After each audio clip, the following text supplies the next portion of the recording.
So Kenneth, Sarah. so part two of our healing conversation, our conversation about healing.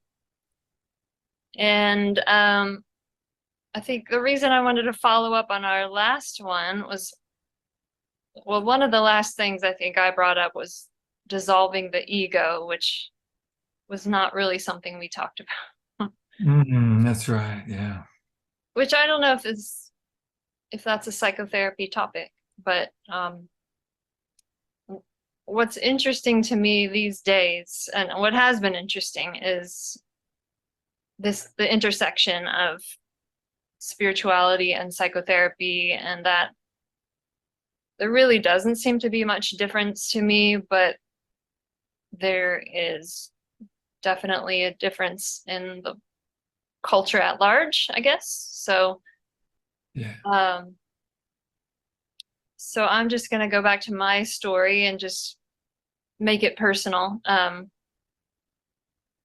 When I first started having a lot of trouble in like 2005, and I was seeing a psychiatrist, a couple of different therapists, or I guess it was a psychologist.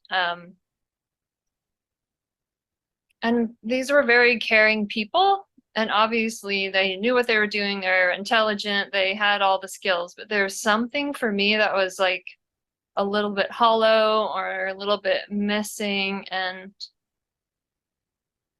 it didn't work for me. Like, I kept trying these mainstream kind of modalities, and I just felt like something was being missed. So I got referred to you through a couple of different people. So ever since then, I've been trying to put my finger on like what made it different when I met Kenneth. Um, and there were some other therapists like before I met you who I felt they saw me through this kind of spiritual lens. Um, and I've been listening to Being Ram Dass audiobook, Yeah. um, which I know is like 2 years old, but I just started listening to it, and he had, I think it was when Timothy Leary came to Harvard, and prior to this, he had been learning about like lobotomies and really, really old school methods, right? And Mhm. he said, when I met Timothy, the way he was looking at patients was like they had a soul, and it was totally different. And Ram Dass is saying that's what was missing for him, and it was just so sweet to hear him say that, because I was like, well, yeah, kind of was exactly it. Like that's the thing that was missing. Um, but I didn't take psychedelics, and I'm not really a psychedelics person. Um, so it wasn't like um, that was my path, I guess. Um, and I know that's a path for a lot of people, and that's totally great.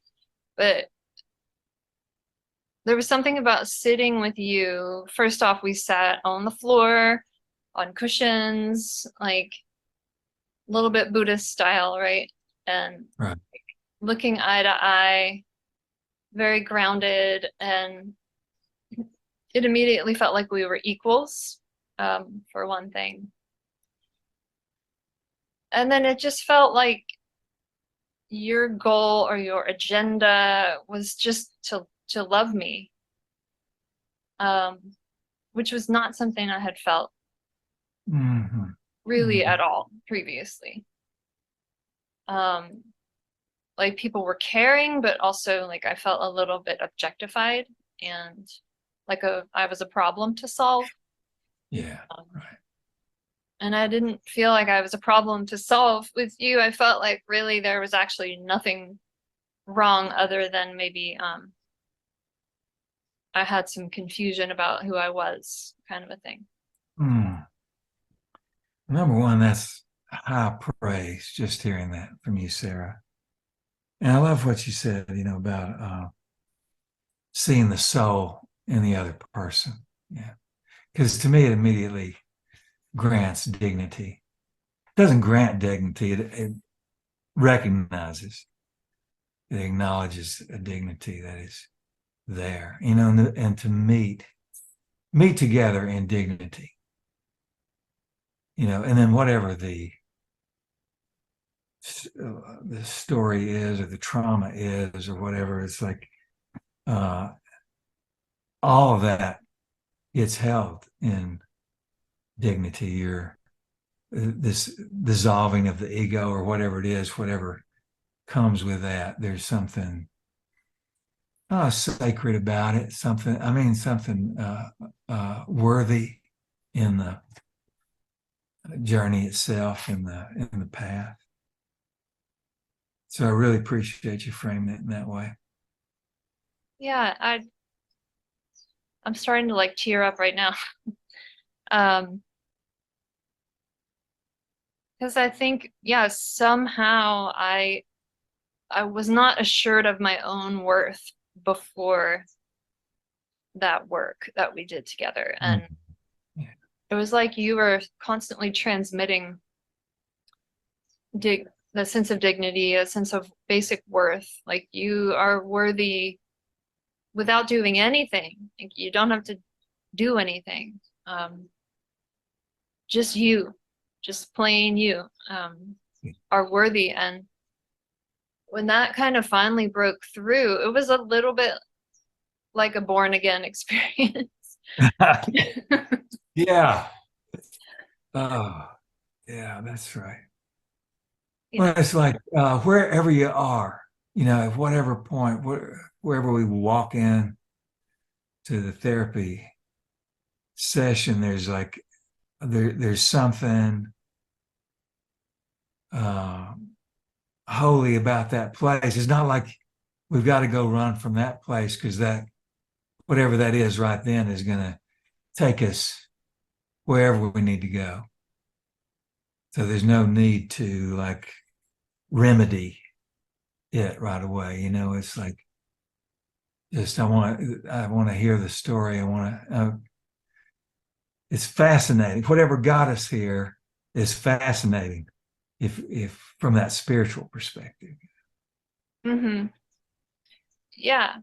And that, so kind of like I said last time, like, sitting with you for the 8 years, it's like it kind of made me the therapist that I am. And that sense of like getting so interested in the person and finding it exciting and fun.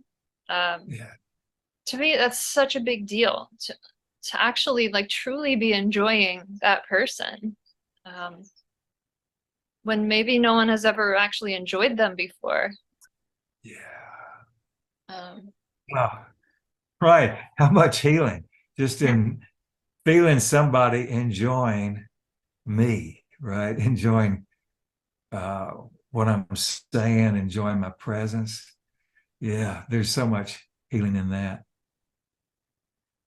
Who is it? Oh, Anne Lamott wrote Bird by Bird, and she talks about when you've lost the plot, when you don't know where the story is going. She says, go back and get to know your characters.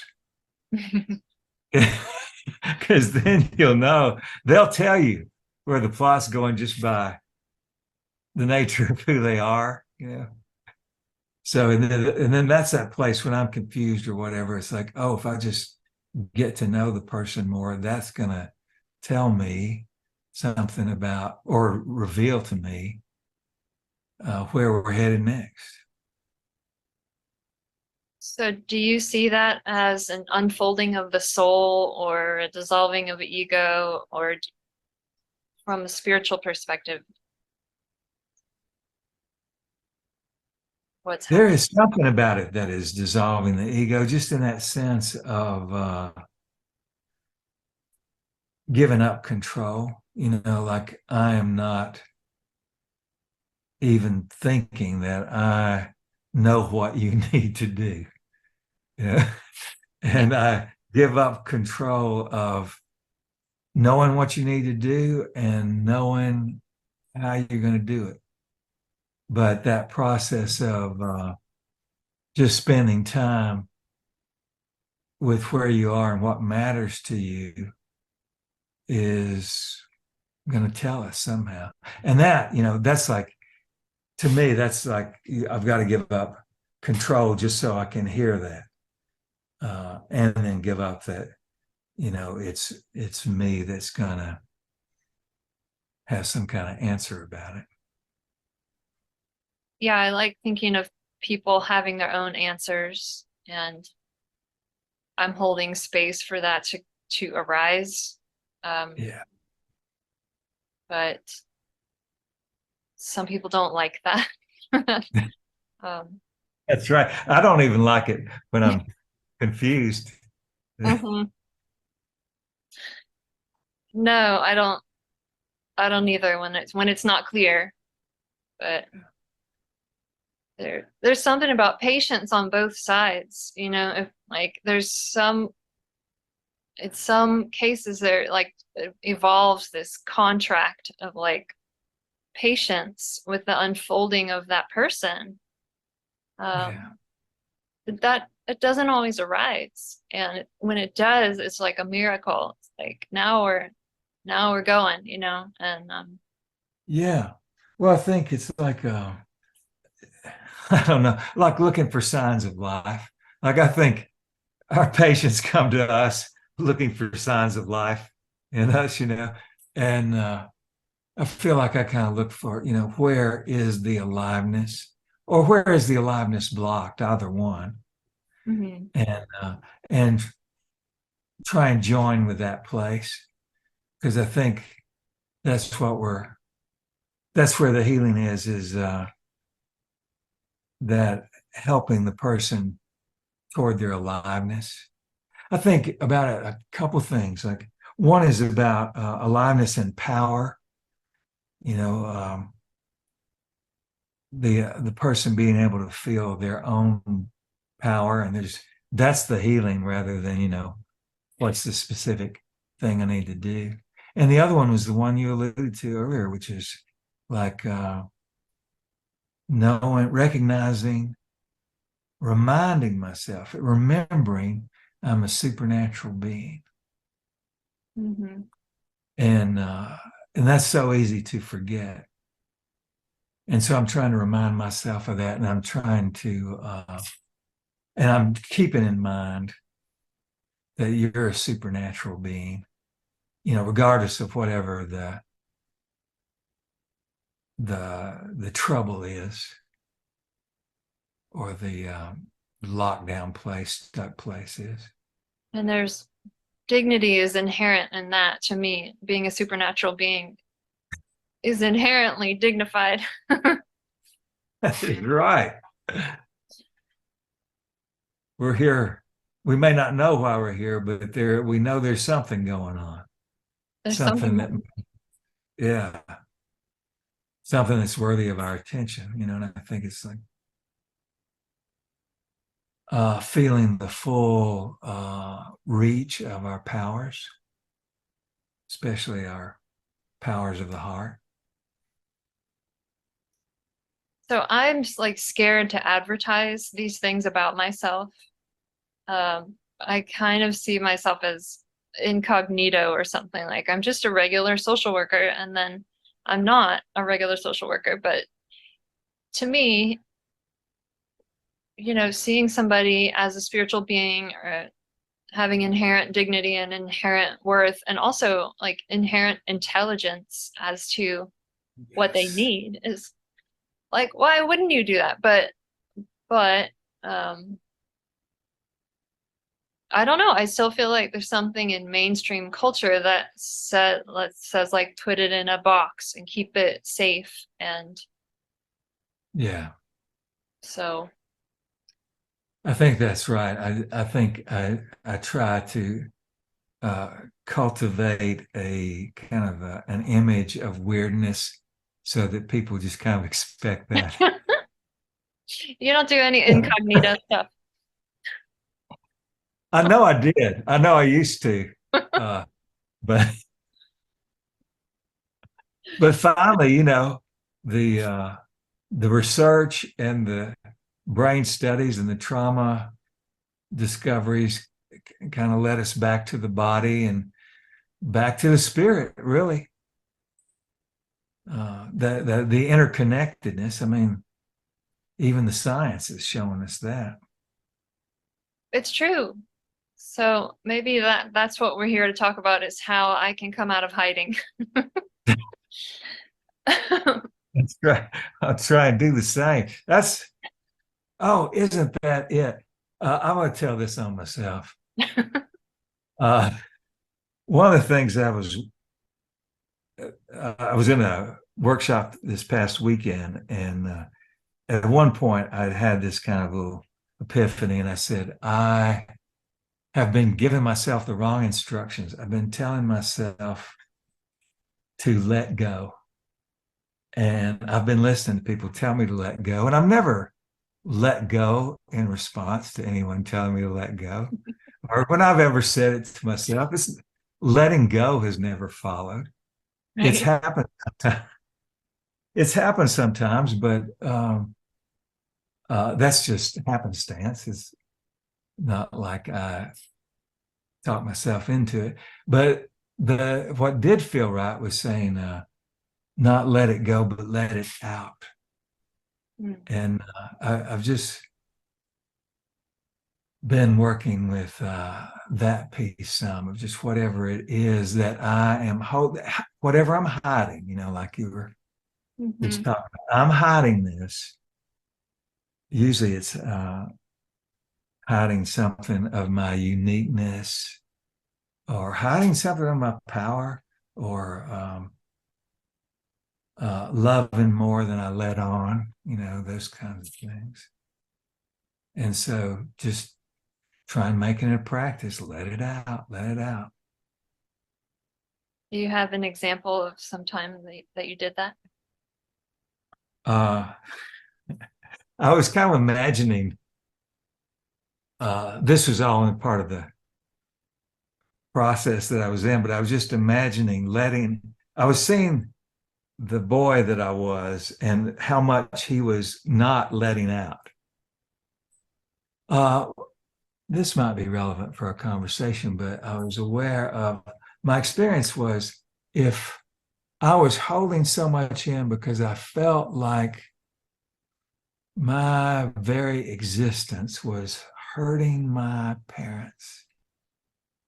And so I didn't want to hurt them. I didn't want my being to hurt them. So I'm holding all this in. Like, I don't know how to act around them. So I'm just going to hold it in. So in this kind of thing that was going on with me, I just started going, I don't like this town. I don't like the school I'm in. I don't like the way you all talk about God. It just, everything I could think of that was judged in me or repressed in me, I was just trying to go, just let it have its moment. I like that. I think for me it would be the weirdo spiritual stuff, to Yeah. just be completely weird. And if people think that you're insane, then just accept that that's what they think, and Yeah. go on. Yeah. There's so much fear around this. I mean, there's so much fear around our own supernatural selves, our own dignity, our own power, our own identity. Yeah. Just have an identity that we will lay claim to, and that we are. They can doubt us if they want to, but I mean, they don't know how much we're doubting ourselves in the whole process. We're way ahead of them on the doubt part, but to me, it's like trying to, I'm trying to challenge my own assumptions. I'm trying to test my hypothesis, and that's the ongoing growth in it is nothing's totally for certain. Maybe love on a good day. But I know you do that too. It's like, okay, this feels right. Now let me try it out and see if it holds up. This is really gruesome, but I just keep coming back to that lobotomy scene with Mm. with Ram Dass watching, that like the ice pick in the eye, like going back and forth, destroying the frontal cortex. Like this is the history of psychology, the field of psychology. Like to And literally, something inside of Ram Dass is saying, this can't be right. it's like this is really, really awful. Yeah.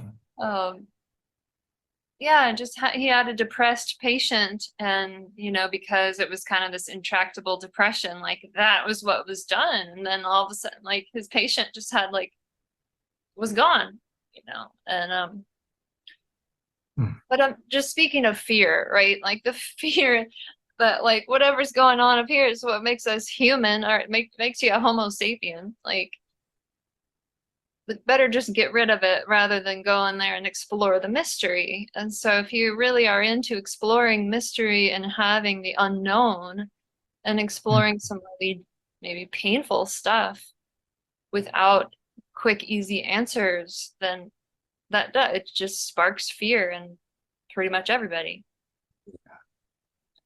Yeah, the part that we would just like to somehow eliminate from ourselves rather than face into. Yeah, that's right. Yeah. Well, we just assume that everything bad that's happened, we did it. It's our fault. It's our failure. That's where I go at meditation time. That's the first veil for me. That everything's your fault. Yeah. And want to eliminate, but then just trying to face into it like you're talking about. Well, Where did that what's beneath that one once that one clears? Yeah. Like if you let go of everything being your fault, what comes next? Total chaos. That's what I was thinking. It's so much easier. The easiest conclusion to come to is God is punishing me. Mm. All the other conclusions take a lot more work. That one just is so handy, so available to me, given my upbringing too. And so to challenge that, right? Maybe it's not about punishment. Yeah. Maybe Well, it's about discovering something. say that again. Maybe it's about discovering something. Maybe it's about uh, meeting, meeting something with love, compassion, just not knowing, meeting it as the stranger, uh, rather than assuming that I know what it is. Well, I think you naming that first veil pointed me toward one of my veils is like coming from a medical family where everything is supposed to be able to be explained, and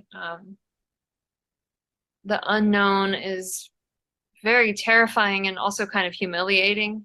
Um, it like shreds the ego if you just don't know. And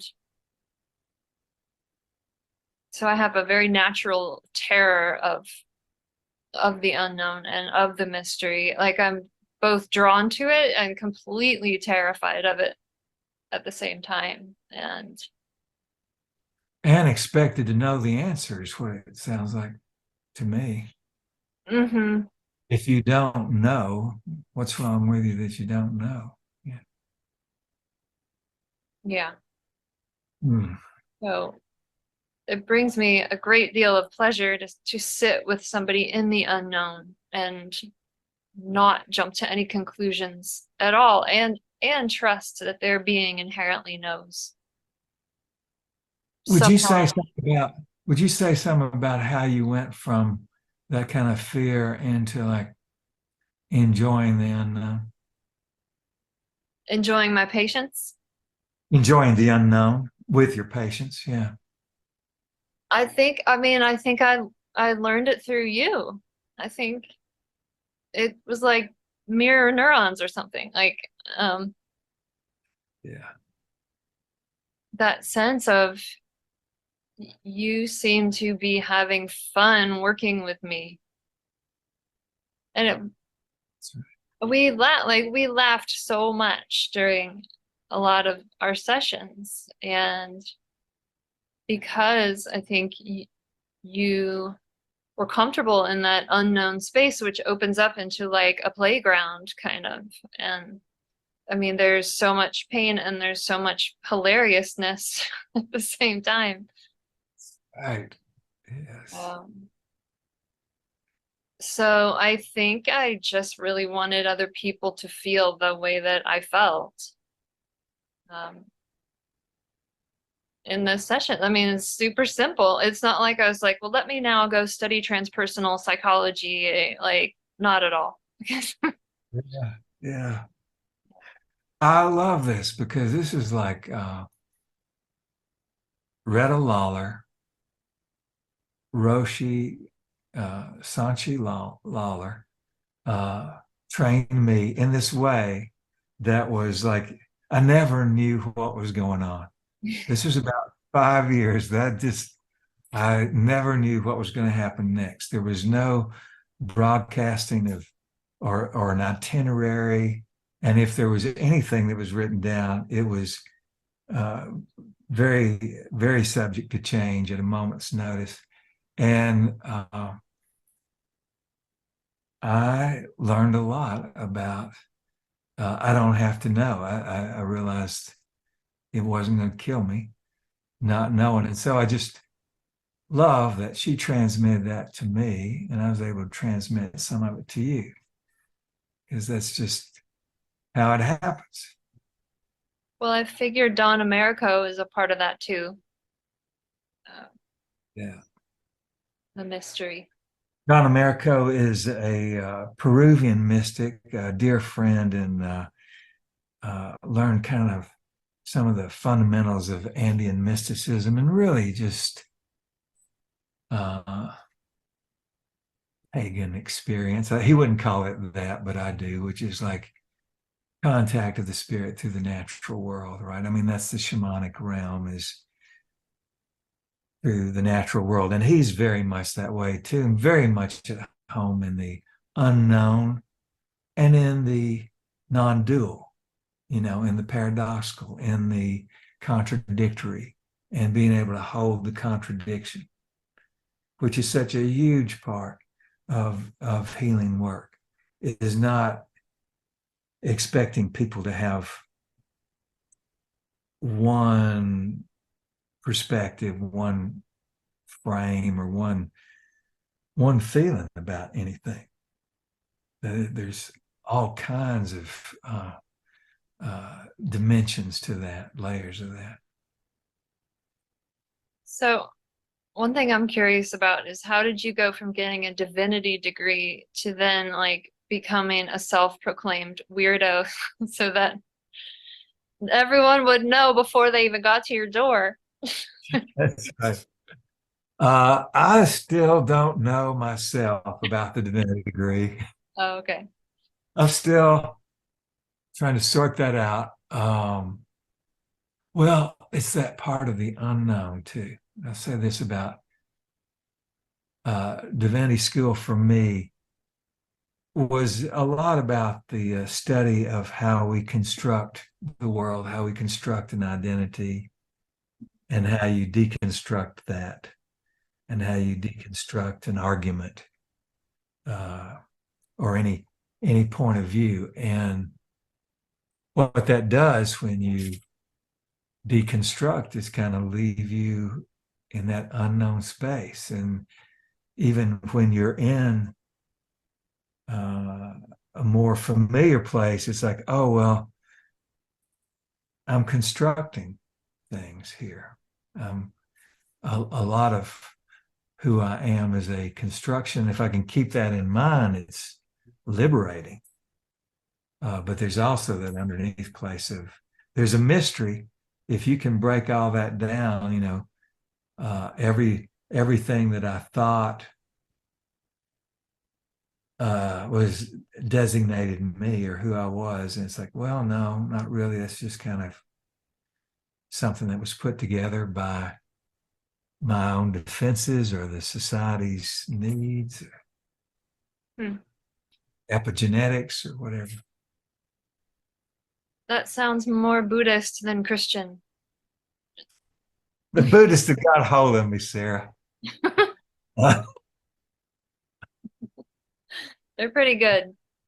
They're pretty good. I just finished reading today. I can't even think of his name, but he wrote a book, "Why I'm Not a Buddhist," and it's a great book, and it made me more a Buddhist, I guess.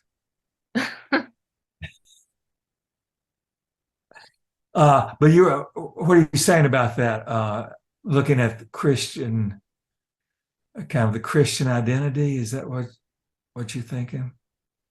Well, I guess I think of someone going to get a master's in divinity Oh, good and point. like doesn't necessarily want to then take on this kind of free-spirited identity, I guess.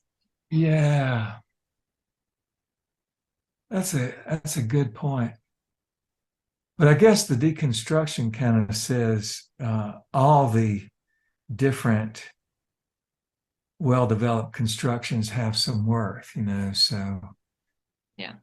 Christianity, Buddhism, Islam, Hinduism. I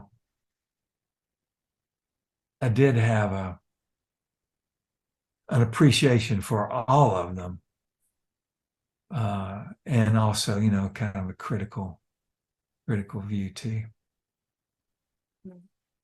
But yeah, the question was about going to a divinity school, which is kind of, you know, based in Christianity, to the weirdo that I am. I guess I was already kind of a weirdo going in, and so it just helped me become a better one. It, it didn't shift my outlook too much, because I think of it, the outlook was still very, very heart based,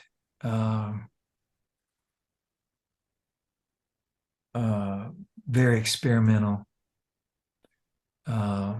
very much trying to get to the knowing in my body, and relying not just on my thinking mind, but some of the deeper parts of myself, to know things and trust things about myself.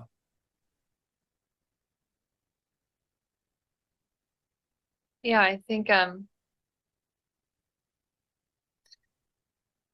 coming into my own body and knowing my own body has been essential to my path too. I mean, with breath work, of course, but also there's so many different pathways into the body, dance and just hiking in nature, energy work, lots of different things. So as far as the mystery and going deeper with it and into the unknown, like, to me, that's always the way, is the body. And Yeah. All those ways that you talked about, I think are so important. All the ones that let us experience our body, because then, then we're aware of our bodies as sensing, able to be sensitive and have more sensory contact with the world, and so with more information, and then to count on, like you say, the body's intelligence. I'm so glad you talked about intelligence. Just how intelligent our bodies are in terms of survival, but also in terms of loving and contact and social organization, taking care of one another. Right. So it's an interesting challenge, kind of having, because I'm not working with people in person and doing breath work. I'm always encouraging people to, like, okay, let's just drop into your breath and drop into your body, and what do you notice? And it seems to be a little bit scary for people at first, but then some people start to kind of create that habit, and then that just becomes part of our vocabulary in sessions. Is, okay, we're gonna do the thing. And there's always a deepening. There's always kind of getting into the soul from that point, out of the head and into the soul and in the heart. And yeah, that was really missing in my original treatment plan, I think. No one was saying, like, what's going on in your body and your breath, and no. Yeah. And when we're first returning to our bodies, part of what's uncomfortable is we don't yet have the language. We don't know that language that you were talking about, the language of our bodies, and how to hear what a feeling is saying and what a sensation is trying to communicate to us. And it is learning a whole new language. We do, it's not something anybody was telling me about as a kid. That was something I got much later, and still learning that language and delighting in learning that language, really. This feeling and this sensation, oh, that's, I need this. Oh, right. And then how to communicate from that language, communicate ourselves to ourselves and somebody else. So that reminds me of the inner child, which I know you've talked about this before, or I've heard it in some context, but this idea that the inner child is actually, that's the divine self, kind of, they're basically the same thing. So that as you're uncovering that inner child, who obviously, everything that happened in the body, and you're giving that child the language and the vocabulary to talk about their experience, then you're simultaneously liberating this kind of divinity inside too, because they're linked. They're totally linked. The inherent joyfulness, the inherent bliss, the inherent connectedness and playfulness, like, that's the inner child and the spirit. So yeah, and it's us in our innocence, it's us in our vulnerability, it's us in our undeniable need of the other. It's us in that kind of intelligence that we come in with, that knows that we're connected to everything. It's, in that awe of, that sense of being part of this spectacular, miraculous place. that we feel as children. I really do. One of the biggest compliments you've paid me, or anybody's paid me, is talking about I was a champion for the child, I think is what you said. And I think returning to the child and trying to discover what it was like for the child during that time. So, we have a lot of just kind of built-in defenses against not remembering the child's experience and just how vulnerable it was to be living in a world full of giants and not have very much control. But to also be, like you say, that divine child, there are powers in that clarity of seeing and that open heart. And so to be in communication with that part of ourselves, and also whatever ways that child was wounded. And the other thing that I'm just now kind of getting to, because I've gotten to where I'm pretty good at turning toward and tuning in to that child, and what can I do that he needs? What is it that he didn't get that I can offer him now? All those kind of things. But now, and it was also it was a kind of parental relationship. I'm taking care of this child, but it's changed lately, and now it's much more mutual. It's much more a meeting of equals, and this child's being clear. Look, I have some things you need. I have my powers and my ways of seeing things, and well, even in fact, I can take care of you in certain ways. So that's been a nice discovery. I think there's a parallel with that in animals, because I have this kitten that she's about 6 months now. I adopted her around 2 months, and it's been this back and forth of, I think I'm the one taking care of her, and I'm trying to figure out the best ways and being like super neurotic about it.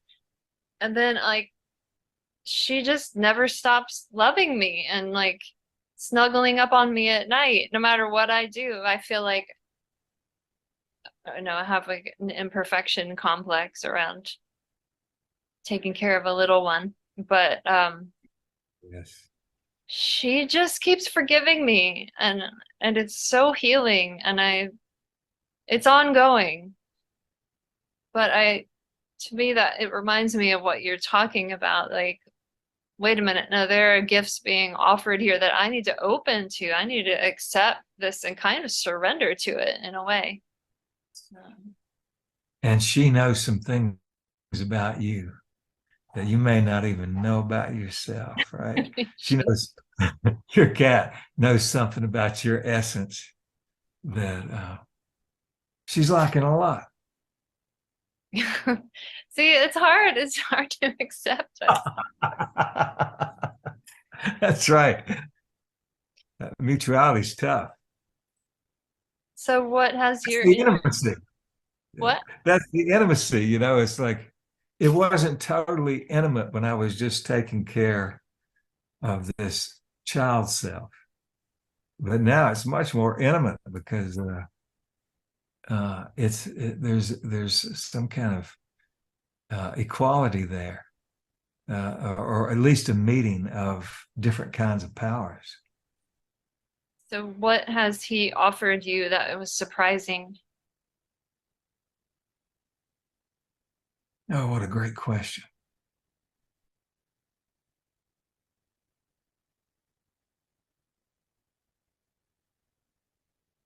Well, one of the things was just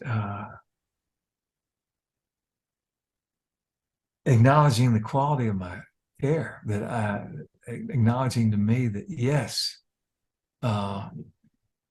he's aware of my efforts Mm. to help him uh, feel safe, be alive, play, create, uh, not have to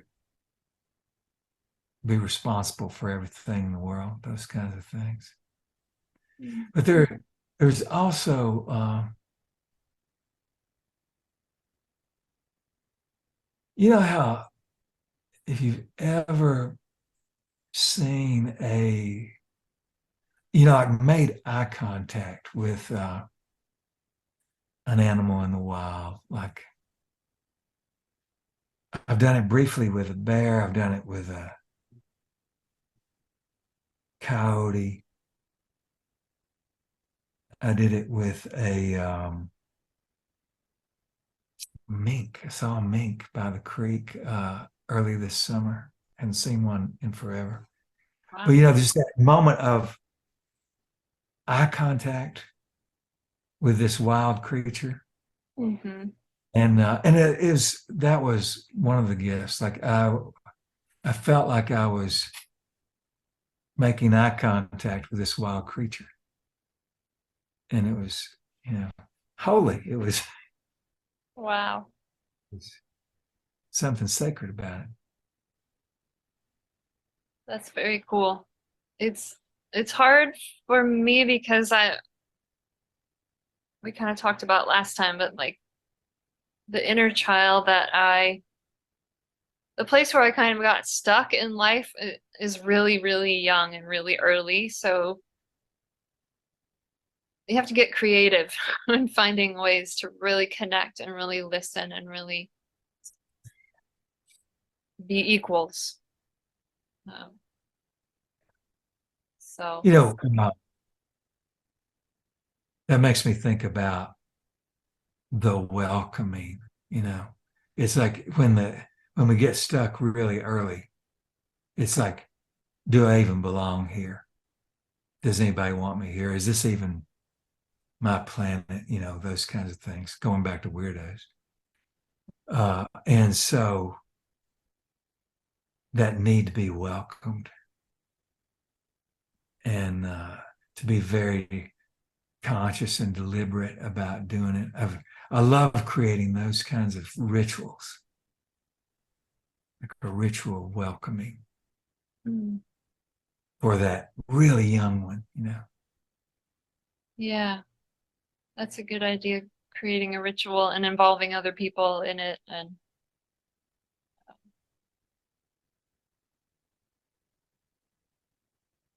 I was uh, I was doing a training with some therapists in some of the somatic work this summer, and this kind of just spontaneously happened because we were just working with creating rituals, and I wasn't getting my point across to my satisfaction anyway. And so I started kind of creating the ritual on the spot, a welcoming ritual for this child who didn't feel like they belonged or they were welcomed. And I just asked everybody I wrote down things for them to say. Let's see, like, I can't remember now, but it was like, this is a sacred moment. mm, This time with you is a very special time. Those kinds of things. They brought me prayer flags. They brought me different little gifts. It was kind of a Christ thing. Wise men, shepherds, mm-hmm. stars. Right. That was a serious welcoming. So you wrote it for them to do for you. Yeah, Wow. yeah. How It did was it? that. Well, the first part, it was very hard. It was incredibly hard to receive once I'd set it in motion because they were so sincere in their wanting to give these things, right? And I hadn't looked that far ahead, to how much people would join with that. And they were just completely in it. And it was both difficult and hard to resist because I could see their genuine pleasure in my arrival, in giving me those things. You know? Kind of going back to circling back to where we were talking about, just taking delight in the moment, not just what are you going to be when you grow up. It's just like, oh, you're here, you made it. Did you have a lot of tears? I did. I was laughing and I was just kind of ashamed and crying, and it was so cool because after we kind of went through it, there were like two other people that wanted to do the same thing. I bet. Be in my spot, and we would just do it again, and it never lost its power. That's really beautiful. And do you think that someone could do that for themselves if they're just on their own? Definitely you can. No doubt. It can be done. I just think knowing you and me and probably some other people that have a hard time asking for help, it would be a good thing. It's just going back to the ego dissolving. When I'm doing it by myself, I can still have some control. But when I involve other people and then I hand them this part to play and they start playing it their way, which was way more intense than I had originally intended for them. And so it just took it beyond where I could probably have gone myself. My kitten just came in the room. Wouldn't you know it? The welcoming committee. Picking up on the conversation.